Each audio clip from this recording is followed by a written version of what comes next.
Let's talk about a moment in time. The year's 1960. Elvis Presley is coming home from the army. This isn't just a soldier returning from duty. This is the return of a king. But the kingdom he left isn't the same.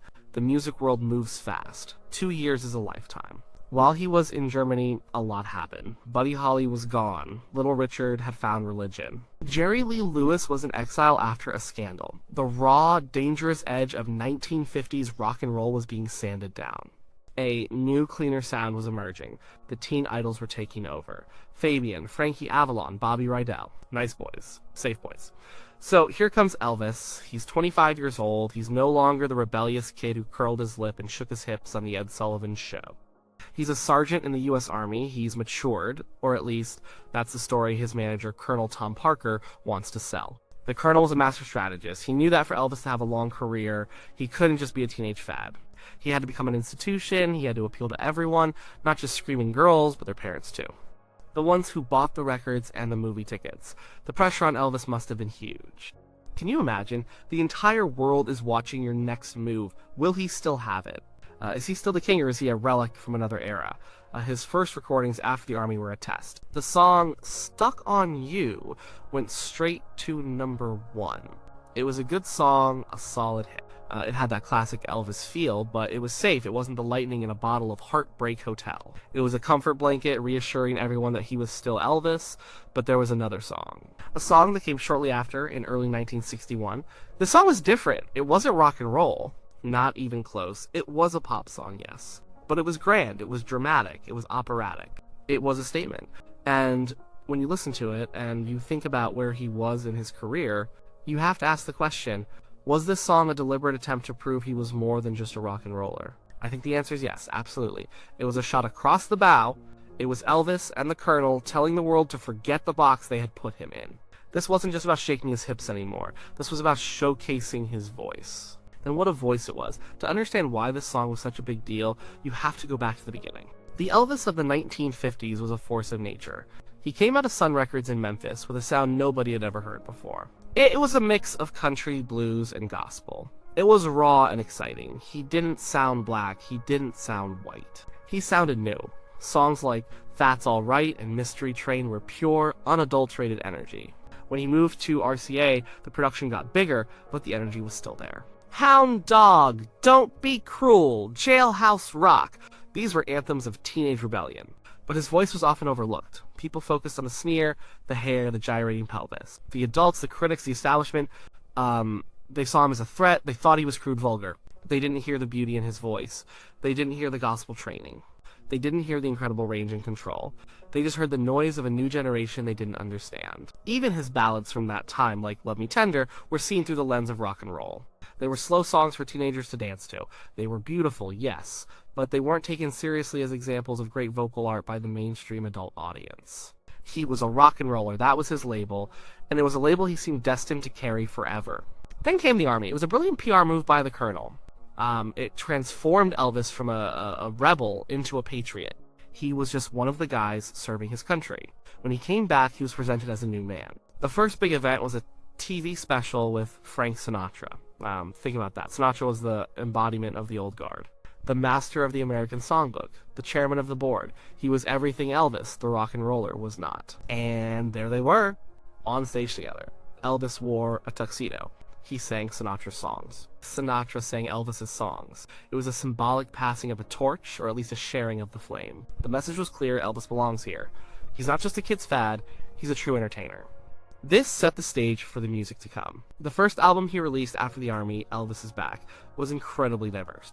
It had blues, rock, pop, and gospel. It showed his range. But a single song can send a message more powerfully than an entire album. And that's where this particular song comes in. The song itself wasn't a new rock and roll tune cooked up by a young songwriter. Its melody was old. It was based on a famous Italian song from 1902, a Neapolitan classic called Torna a Sorrento, which means come back to Sorrento. This was not the stuff of American jukeboxes. This was the kind of music your Italian grandparents might listen to. It was a song full of passion, longing, and melodrama. Taking this piece of classic European music and turning it into an American pop hit was a bold move. The new English lyrics changed the theme from longing for a town to longing for a lover's affection. but the core emotion remained. It was a song about total and complete devotion. The lyrics are simple, almost pleading. My darling, I give to you. It's a song about letting go of all resistance and giving in to love. But it's not the lyrics that make the song a statement. It's the performance. From the very first notes, you know this is something different. The arrangement is big. There are strings, a mandolin, and a powerful backing chorus. It builds slowly, creating a sense of drama and anticipation. It doesn't have a typical rock and roll beat. It has a grand, sweeping rhythm. It feels more like something from a movie soundtrack than a pop single. And then there's Elvis's voice. He doesn't sing it like a rock and roller, he sings it like a tenor. He starts softly, almost tenderly. He caresses the words. You can hear the control, the delicate phrasing. He's not shouting or snarling, and he's crooning. But as the song progresses, the power builds. He's telling a story with his voice. The desperation and the passion grow with each line. You can feel the emotion swelling up inside him. The whole song is a showcase of vocal dynamics. It goes from a near whisper to a full-throated cry. He uses his entire range. He sings the low notes with a rich, warm tone. He hits the middle notes with power and clarity. And then comes the end of the song, the climax. This is the moment that defines the record. It's the moment that silenced the critics. It's the moment that proved he was one of the greatest singers of his generation, regardless of genre. The song builds to a final, sustained note. It's a high note, an incredibly high note. It's not a rock and roll scream. It's a pure, powerful, perfectly controlled operatic note. He hits it with stunning force and holds it. It hangs in the air, full of passion and power. It's a moment of pure vocal athleticism. It's breathtaking. When you hear that note, there's no doubt about the intention. You cannot sing a song like that by accident. You cannot deliver a performance like that unless you want to prove something. That final note is a declaration of independence. It's him saying, "You thought I was just a kid with a guitar who got lucky. Listen to this. This is what I can really do." It was a huge risk. The rock and roll audience could have rejected it. They could have seen it as him selling out, turning his back on the music that made him famous. The older audience could have dismissed it as a gimmick, a rock singer trying to play dress up. But neither of those things happened. The song was an enormous success. It went to #1 all over the world. It was one of his biggest hits ever. It worked because it was authentic. As much as he loved rock and roll, Elvis also loved opera. He loved singers like Mario Lanza, the great tenor who also became a movie star. Elvis would listen to those records and sing along, trying to match their power and range. This song was him bringing that private passion into his public work. It wasn't fake. And it was a part of him that he had never fully shown to the world before. And so it did exactly what it was designed to do. It redefined him. It opened up a new chapter in his career. After this song, nobody could seriously claim he was just a rock and roller anymore. He had proven his versatility. He had shown the world the sheer quality and power of his voice. It gave him the freedom to record anything he wanted. It led to more beautiful, complex ballads like Can't Help Falling in Love. It paved the way for his gospel albums, which would win him Grammy Awards. It set the stage for the powerful vocal performances of his Las Vegas shows. This song was a bridge. It connected the rebellious Elvis of the 50s to the all-round entertainer of the 60s and 70s. It was a conscious decision to evolve. In the fast-moving world of popular music, you either evolve or you disappear. Elvis chose to evolve, and he did it by going back to a classic European melody and pouring all of his American soul into it. Think about the context again.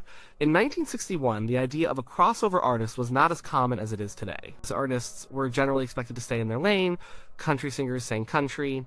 Pop singers sang pop. Rock and rollers sang rock and roll. For the biggest rock and roll star in the world to tackle a song with operatic roots was groundbreaking. It was a power move. The decision to record it was not just an artistic one, it was a brilliant business decision. It expanded his audience exponentially. Suddenly, the parents who had forbidden their kids from listening to Hound Dog were buying his new record. He was no longer a divisive figure. He was becoming a unifying one.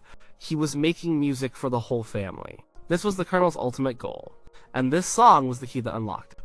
But I don't think it was just the Colonel's idea. I think this came from Elvis himself. He had a deep respect for all kinds of music. He was a student of music. He absorbed everything. He loved the blues singers he heard on Beale Street. He loved the country singers he heard on the radio. And he loved the great operatic voices. He had the talent to sing in any style. And after 2 years of being a soldier, of being told what to do, he must have been bursting with a desire to show everyone the full scope of his talent. He was no longer a kid, he was a man, and this song is a man's song. It's about a deep, consuming love, not a teenage crush. The vocal performance is mature. It's controlled. It's the work of an artist who knows exactly what he's doing. Every note, every phrase is deliberate. The legacy of this song is immense. It demonstrated that a pop record could have classical influences and still be a massive commercial hit. It raised the bar for vocal performances in pop music, and for Elvis, it was a turning point. While some might argue that this move away from pure rock and roll eventually led him down the path of mediocre movie soundtracks, you can't blame this song for that. On its own terms, it is a masterpiece of pop recording. It is a stunning display of vocal talent. So, when we ask if he recorded it to prove he was more than just a rock and roller, we're not just speculating. The evidence is right there in the recording. It's in the choice of material. It's in the grand arrangement, and most of all, it's in that incredible soaring final note. A note that says more than words ever could. It says, "I am a singer, a real singer, and don't you ever forget it." It was a gamble that paid off spectacularly. It cemented his status as the undisputed king, not just of rock and roll, but of all popular music. He had successfully navigated the treacherous waters of his post-army comeback and emerged not just relevant, but more powerful than ever. He had conquered the world once as a rebel. Now, he was conquering again as a master vocalist. The song is a perfect fusion of old and new, of Europe and America, of passion and technique. It's a reminder that true artistry can't be confined to a single genre.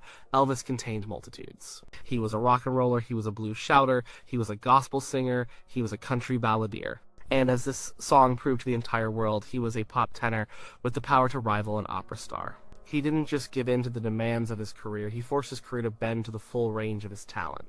He made the world listen. He made them understand that the boy who shook the world in the 50s had grown into the man who could move the world with the power and beauty of his voice. The song was called Surrender.